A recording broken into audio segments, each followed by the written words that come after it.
Hello. आज से हम शुरू करने जा रहे हैं अपनी सीरीज जिसमें हम फिजिक्स के कॉन्सेप्ट्स को एक एक कर कर क्लास 11th और फिर क्लास 12th के लिए क्लियर करते जाएंगे। पर फिजिक्स में कुछ भी शुरू करने से पहले हमें एक पर्टिकुलर चीज जाननी बहुत जरूरी है। देखो, आप जब बड़े होते जाते हो तो आप बड़े बड़े एसेज, बड़े बड़े सेंटेंसेस, बड़ी बड़ी स्पीचेस लिखने शुरू कर देते हो। बट उसकी शुरुआत कहां से होती है? उसकी शुरुआत होती है छोटे छोटे वर्ड सीखने से। उन वर्ड्स की शुरुआत होती है छोटे छोटे अल्फाबेट सीखने।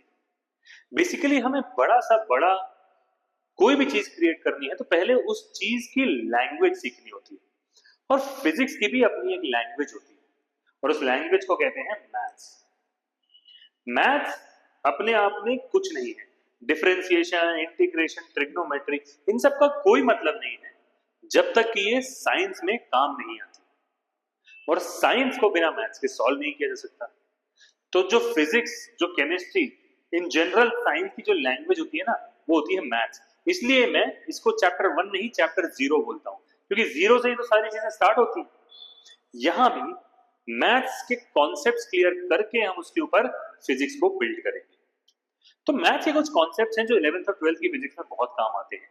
जिनमें से एक कॉन्सेप्ट है कॉन्सेप्ट ऑफ लॉग या लॉगरिथम का। तो लॉगरिथम का मतलब क्या होता है? देखो, एक नंबर है ए, ठीक है? उस ए की पावर अगर बी हो जाए, यानी हमने ए को बी की पावर से रेज कर दिया और आंसर आता है सी। इसको अगर हम लॉग के फॉर्म में लिखेंगे ना, तो पता है क्या होता है?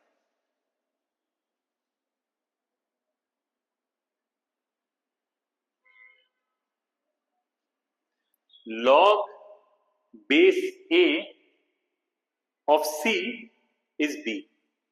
यानी कि जो बेस है उसको हम कितनी पावर से रेज करें कि ये नंबर बन जाए। एक प्रैक्टिकल एग्जांपल देता हूं।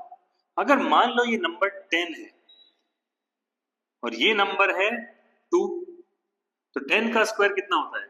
100। तो इसको हम लॉग के फॉर्म में कैसे लिखेंगे कि लॉग बेस 10 ऑफ 100 इज 2। कि बेसिकली हमें बेस को कितनी पावर से रेज करना पड़ा कि ये नंबर बन जाए। Got it?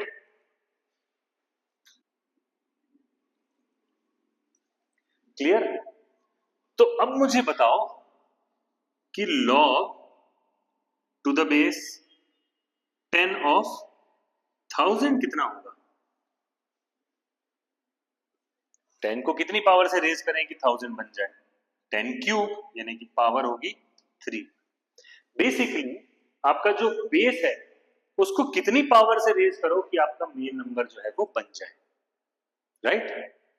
जनरली किसी भी बेस पे लॉग बनाया जाता है, पर हम कैलकुलेशन के लिए जनरली जो मैथमेटिकल कैलकुलेशंस होती हैं उसमें हम बेस 10 रखते हैं।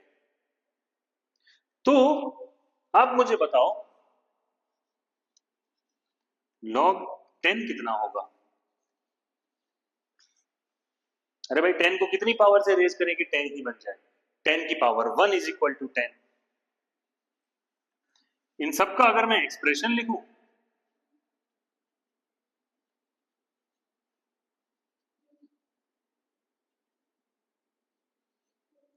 तो मुझे बताओ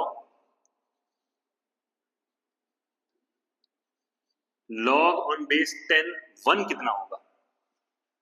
या लॉग 1 ऑन बेस ऑफ 10 कितना होगा? 10 की power 0 is equal to 1। Log of 1 हो जाएगा 0। समझ में आ रहा है लॉग का मतलब? थोड़ा और सिंप्लीफाई।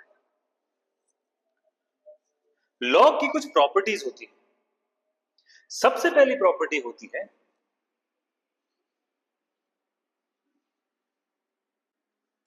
हम जनरली अभी किसी भी बेस के लॉग की बात कर लेते हैं।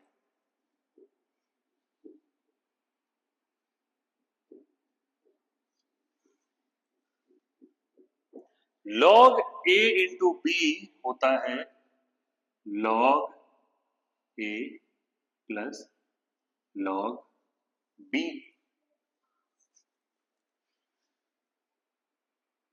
और log, अगर कोई नंबर log के अंदर भी एक्सपोनेंशियल है, a की पावर b, ये होता है b times log of a, और log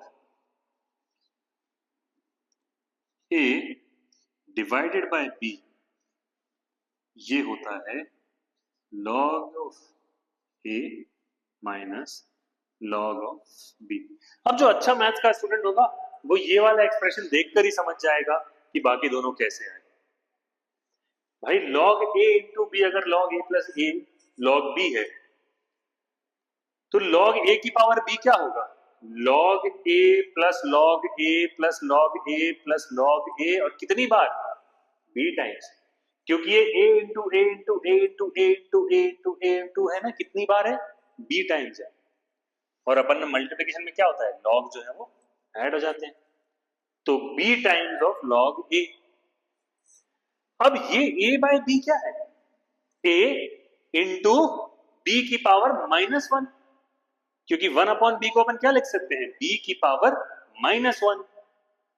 तो बस log a into log b की पावर -1, और log b की पावर -1 क्या हो जाएगा? -1 इंटू log b।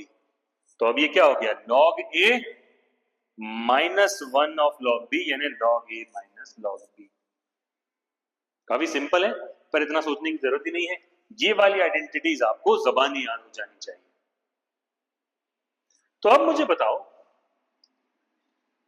log अगर हम 10 के बेसिस पे कुछ वैल्यूज निकालें, तो 1 की वैल्यू कितनी आ रही थी?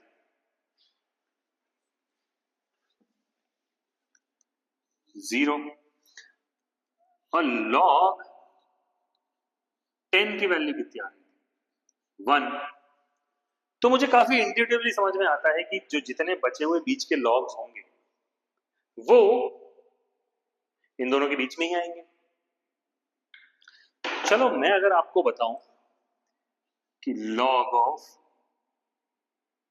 2 10 बेस पे होता है 0.301, और log ऑफ 3 होता है 0.477, तो मुझे बताओ log ऑफ 4 कितना होगा?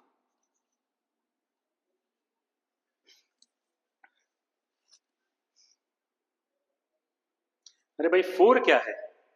4 है 2 का स्क्वायर, राइट, यानी 2 टू द पावर 2। और आपको log 2 की वैल्यू पता है। सबसे पहले तो मुझे बताओ, log 2 की पावर 2 है, तो उसका मतलब क्या होगा? log 2 की पावर 2 यानी कि twice of log 2, right. log 2 की power 2 is equal to twice of log 2, क्योंकि आइडेंटिटी देखी हमने, ये आइडेंटिटीज हैं बहुत इंपॉर्टेंट। तो ट्वाइस ऑफ log 2 और log 2 की वैल्यू तो हमें पता है, तो आंसर क्या आएगा?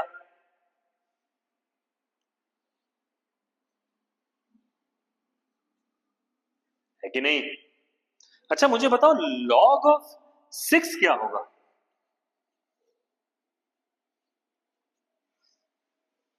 अगेन तुम्हारे पास आइडेंटिटी है और तुम्हारे पास log ऑफ 2 और log ऑफ 3 की वैल्यू है। भाई अब log ऑफ 6 को log ऑफ 2 इंटू 3 भी तो बोल सकते हो, करेक्ट। और log a इंटू b क्या होता है? log a plus log b, यानी कि log 2 प्लस log 3। log 2 क्या है? 0.301, और log 3 क्या है? 0.477। इसकी वैल्यू क्या आ जाएगी?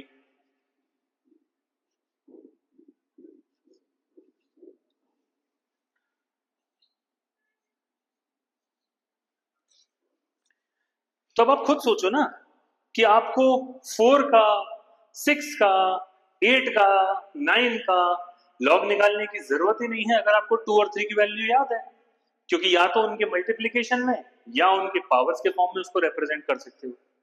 तो आपको 2 और 3 का लॉग याद रखने की जरूरत है इसके अलावा जो दूसरे प्राइम नंबर्स हैं उनका रखना पड़ेगा, क्योंकि उनके कोई फैक्टर्स नहीं मिलेंगे आपको। तो अब मुझे बताओ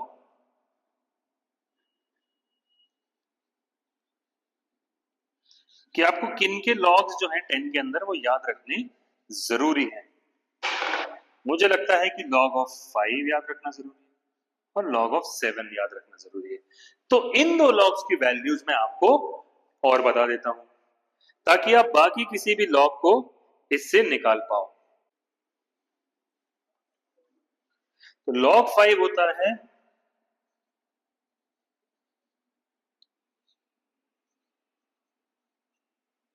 और log 7 होता है 0.845। और जनरली जब आपको किसी भी क्वेश्चन में 10 से बड़े किसी नंबर का लॉग निकालना होगा ना, तो वो क्वेश्चन के साथ दिया होता है, क्योंकि nobody expects you to remember सारे लॉग्स।